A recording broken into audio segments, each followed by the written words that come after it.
Hi hello welcome to Viroha vlogs. Viroha వ్లాగ్స్లో ఈరోజు నేను చేసిన రెసిపీ చేపల పులుసు. అది కూడా గోదావరి స్టైల్లో చేశాను. గోదావరి స్టైల్లో చేపల పులుసు చాలా టేస్టీగా ఉంటుంది. అంటే ఒరిజినల్ టేస్ట్ అనేది యాడ్ అవుతుంది. సో కంపల్సరీ ట్రై చేయండి, చాలా టేస్టీగా ఉంటుంది.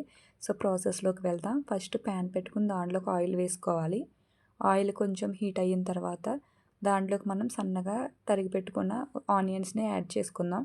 చాలామంది ఆనియన్స్ని పేస్ట్ పట్టి వేసుకుంటారు, కానీ ఇగురులోకి అయితే పేస్ట్ పట్టుకోవాలి, పులుసులోకి అయితే ఇలాగ సన్నగా తరుక్కోవాలి. సో అలాగే టేస్ట్ బాగుంటుంది. సో అలా సన్నగా తరిగిన ఉల్లిపాయలని మంచిగా కలుపుకోవాలి. కలుపుకొని కొద్దిసేపు మగ్గనిద్దాం. సో నేను కొత్తగా ఛానల్ స్టార్ట్ చేశానండి, విరోహ వ్లాగ్స్. కంపల్సరీ సపోర్ట్ చేయండి, సబ్స్క్రైబ్ చేసుకోండి, లైక్ అండ్ షేర్ చేయండి. ఇలాంటి వంటలు మరి ఎన్నో వస్తాయి, వాచ్ చేయండి. సో ఇవి బాగా వేగినాయి కదండి, ఇప్పుడు దాంట్లోకి మనం పసుపు అనేది వేసుకుందాం. పసుపు వేసుకుని మంచిగా వాటిని పసుపు అంతా కలిసేలాగా బాగా కలుపుకుందాం. కలుపుకొని మూత పెట్టేద్దాం. మూత పెట్టి మళ్ళీ 2 మినిట్స్ మగ్గనిచ్చిన తర్వాత ఓపెన్ చేస్తే ఆనియన్స్ బాగా మగ్గిపోయాయండి. దీనిలోకి ఇప్పుడు కారం అనేది యాడ్ చేసుకుందాం. కారము చేపల పులుసులోకి కారం చాలా ఎక్కువగా ఉండాలి.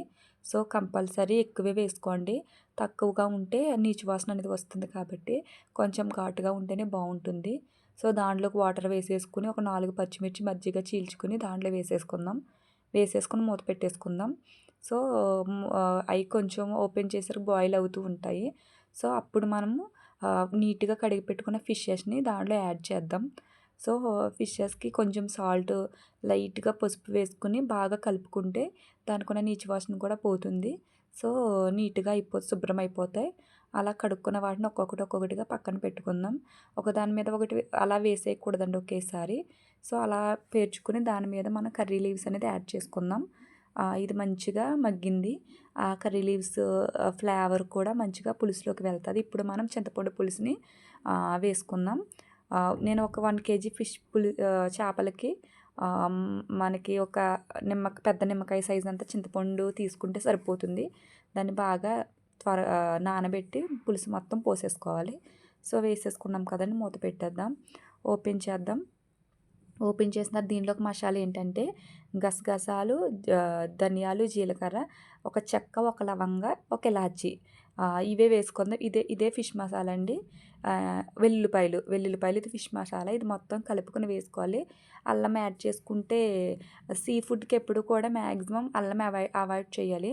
ఓన్లీ చెక్క, ఇలాచి, లవంగ, ధనియాలు, జీలకర్ర, గసగసాలు, వెల్లుల్లి అంతే వేసుకుంటే చాలా టేస్టీ అనేది చాలా బాగుంటుంది. సో అది వేసేసిన తర్వాత కొంచెం కొత్తిమీర వేసేసి మంచిగా మగ్గనిచ్చుకుందాం. ఇలా చిక్కగా, అంటే మరీ పులుసుగా కాదు, మరీ చిక్కగా కాదు, ఇలా వేసుకుంటే ఫిష్ పులుసు రెడీ అయిపోయింది. Thank you.